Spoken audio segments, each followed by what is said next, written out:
अब मेरा घर यहाँ है मिसिसिपी में। मैं और कई जगहों पर भी रहा हूँ, New York, Los Angeles, San Francisco, Chicago. मगर यहाँ की हर चीज मुझे डिफाइन करती है। शरारती। ये मेरे पास आया था तब 4.5 महीने का था। कमजोर तो था मगर एटीट्यूड बहुत था। क्या मस्त चाल थी। स्प्रिंग में घास की खुशबू, चिड़ियों का चहचहाना। मैं अपने घर में हूं। मेरे पेरेंट्स यहां इसी धरती पर रहते थे। मुझे समझना हो तो आपको उस जगह को समझना होगा जिसने मुझे क्रिएट किया। हर धर्म की क्रिएशन से जुड़ी एक कहानी है। तो वो कहानियां क्या बताती हैं हमारे बारे में? हम कौन हैं, कहां से आए हैं? मैं निकल रहा हूं ये जानने कि इस सृष्टि की रचना कैसे हुई। जेरूसलम को बनाया गया था ईडन की तरह, एज पैराडाइज। मैं खोजूंगा सभ्यता की सबसे पुरानी जड़ें। तो ये है मायन पार्ट, ये है मायन नजरिया क्रिएशन का। और जानना चाहूंगा कि धर्म की शुरुआत कहां से हुई। लोग लिटरली रह रहे थे एंसेस्टर्स के साथ। और लौट कर जाऊंगा वहां जहां वक्त की शुरुआत हुई। हिंदू एक सृष्टि में यकीन नहीं करते। उनका मानना है ये सृष्टि के चक्र हैं। ताकि जान सकूं कि क्या विज्ञान और धर्म साथ साथ रह सकते हैं। बिग बैंग से कोई क्रिएशन नहीं हुआ क्योंकि हम नहीं जानते बिग बैंग से पहले क्या था।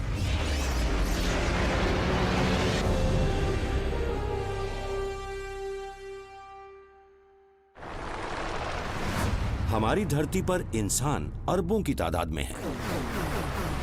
ये यकीन करना मुश्किल है कि हम एक आदमी और एक औरत से जन्मे हैं, मगर ऐसा है। कौन थे वो?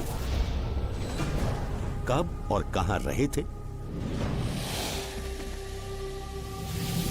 ज्यूइश, क्रिश्चियन और मुस्लिम परंपराएं हमारी शुरुआत एडम और ईव से बताती हैं। बुक ऑफ जेनेसिस के मुताबिक एडम और ईव की शुरुआत ईडन से हुई। यह जगह टाइग्रिस और यूफ्रेटिस नदी के पास थी, उस समय के ईस्ट के आसपास। आज कोई नहीं जानता कि गार्डन ऑफ ईडन कहां था। कोशिश तो कई लोगों ने की है, पर हम इसे खोजना चाहते ही क्यों हैं? बड़ी इंटरेस्टिंग है इसकी वजह। गार्डन ऑफ ईडन सिर्फ इंसानों की शुरुआत से ही नहीं जुड़ा, बल्कि परमेश्वर से हमारी पहली मुलाकात भी वहीं हुई। और अगर यह पता चल जाए कि यह जगह कब और कहां थी, तो हम काफी कुछ जान पाएंगे कि हम कौन हैं। तो मैं चला जेरूसलम।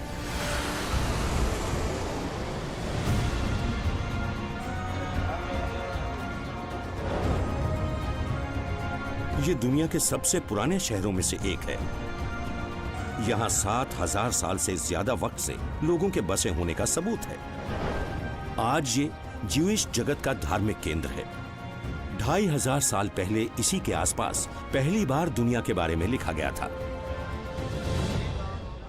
आर्कियोलॉजिस्ट जोडी मैग्नस मुझे चर्च ऑफ द होली सेपुल्कर ले जा रहे हैं, जहां गार्डन ऑफ ईडन का वो लिंक है जिसे बहुत कम ही लोग जानते हैं। ओह, तो ये है वो चर्च ऑफ द होली सेपुल्कर। कई क्रिश्चियंस मानते हैं कि यही जगह है जहां जीसस को क्रॉस पर चढ़ाया और दफनाया गया था, मगर एक दूसरी प्राचीन परंपरा कहती है एडम को भी यहीं दफनाया गया था। इस समय हम जहां जा रहे हैं ये उस रॉक ऑफ गोलगथा के नीचे है, जो एक ऊंची सी चट्टान है। क्रिश्चियंस का मानना है कि इस पर जीसस को क्रूसीफाई किया गया था और इसे कहते हैं चैपल ऑफ एडम।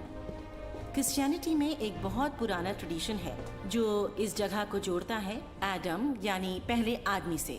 जीसस को जब उस चट्टान पर क्रूसीफाई किया गया था जो हमारे ऊपर है, तो उनका खून चट्टान की एक दरार से रिसने लगा और एडम जिन्हें वहां नीचे दफनाया गया था उन पर जीसस का खून रिस कर गिरने लगा, तो एडम फिर से जी उठे।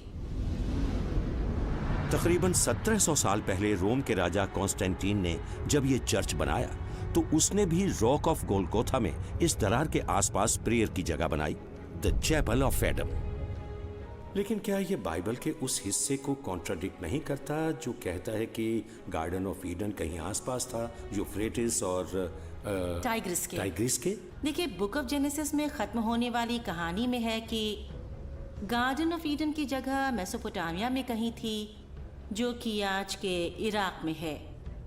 लेकिन क्या लगता है कि एडम के यहाँ जेरूसलम में होने की बात कहाँ से आई? देखिए, जहाँ तक मुझे लगता है एडम का जेरूसलम से एक बहुत ही खास कनेक्शन है। गार्डन ऑफ ईडन या पैराडाइज उस जगह को माना गया जहाँ गॉड की मौजूदगी का एहसास होता है। शुरुआती जुडाइज्म यानी जीसस के दौर में गॉड की मौजूदगी का एहसास टेम्पल माउंट के ऊपर बने टेम्पल में होता था, इसीलिए जेरूसलम को ईडन या पैराडाइज माना गया। तो आप कहती हैं कि ईडन मेटाफोर हो सकता है? हाँ बिल्कुल, बेशक एडम पहले इंसान थे और हिब्रू में है एडम अडाम, जिसका मतलब है आदमी। और अगर मैं अभी कुछ कह गई हैं आप, इस वर्ड का मतलब ही आदमी है। हाँ अडाम। बिल्कुल। और हाँ, इस नाम एडम से अगर हम ए हटा दें तो बचता है DAM, हिब्रू में डाम मतलब है खून, और अगर हम आखिर में जोड़ दें AH तो बनता है आदामा मतलब जमीन। जमीन खून से सनी? जी। Okay, thank you.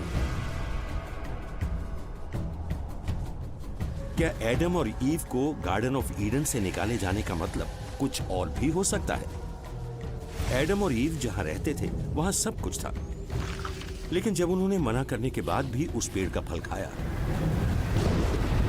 तो उनको बाहर करके जमीन पर खेती करने को मजबूर कर दिया गया।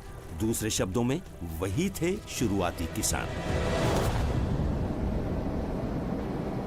अब मैं उस इलाके में जा रहा हूं जहां रिसर्चर्स खेती करने वाले इंसानों की सबसे पुरानी कम्युनिटीज की खोज कर रहे हैं, और वो जगह है सेंट्रल टर्की।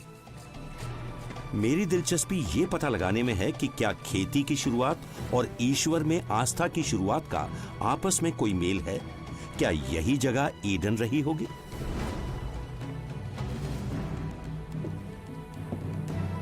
एमी, हेलो, आ जाइए।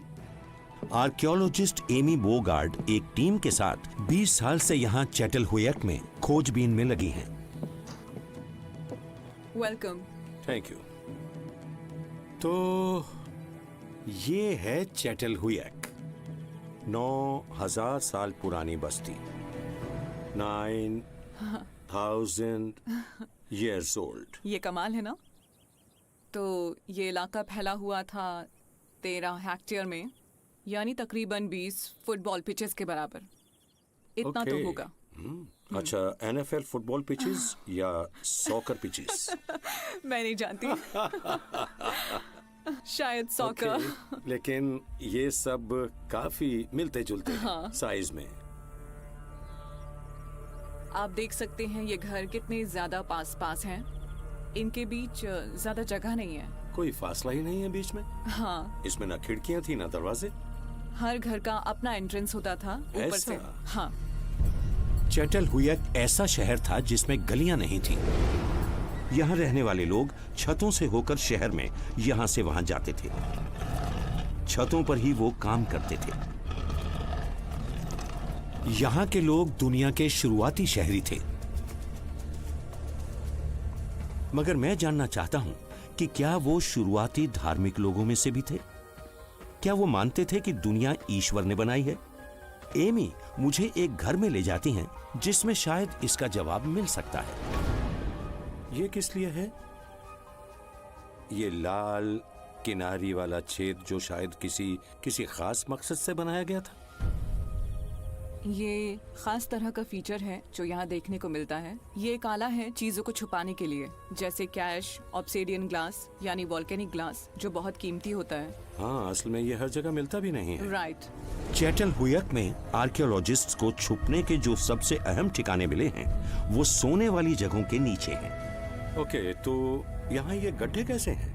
ये बरियल पिट्स हैं लोगों को दफनाने के लिए, जिनमें एक मिनट वेट। एक बड़ा इंसान इसमें आ ही नहीं सकता, बच्चा शायद आ जाए। बड़ों को गड्ढे में दफनाने के लिए उनको एक फिक्स पोजीशन में बहुत ही कस कर बांधा जाता था और जरूरत पड़ने पर गड्ढों को खोला जाता था और उसमें दूसरी बॉडीज दफनाई जाती थी और ये सिलसिला चलता रहता था। वाह। लोगों को पत्थर से ढके गड्ढों में दफनाया जाता था, तो लोग लिटरली रह रहे थे एंसेस्टर्स के साथ। ऐसा लगता है कि इसमें कहीं ना कहीं धर्म जुड़ा हुआ है। आई थिंक आप सही कह रहे हैं। ये सवाल खड़े करते हैं उस बारे में जिसे शायद रिचुअल प्रैक्टिस कह सकते हैं, जो लगता है इस कम्युनिटी में जिंदगी के लिए बहुत ही ज्यादा जरूरी थी।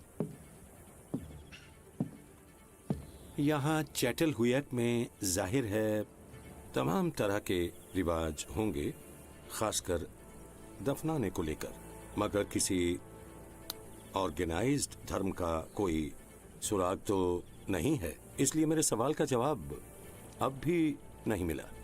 क्या धर्म ने इंसान को साथ रहने, अनाज उगाने की इजाजत दी, या क्या सिविलाइजेशन ने हमारे अंदर ईश्वर में भरोसा पैदा किया?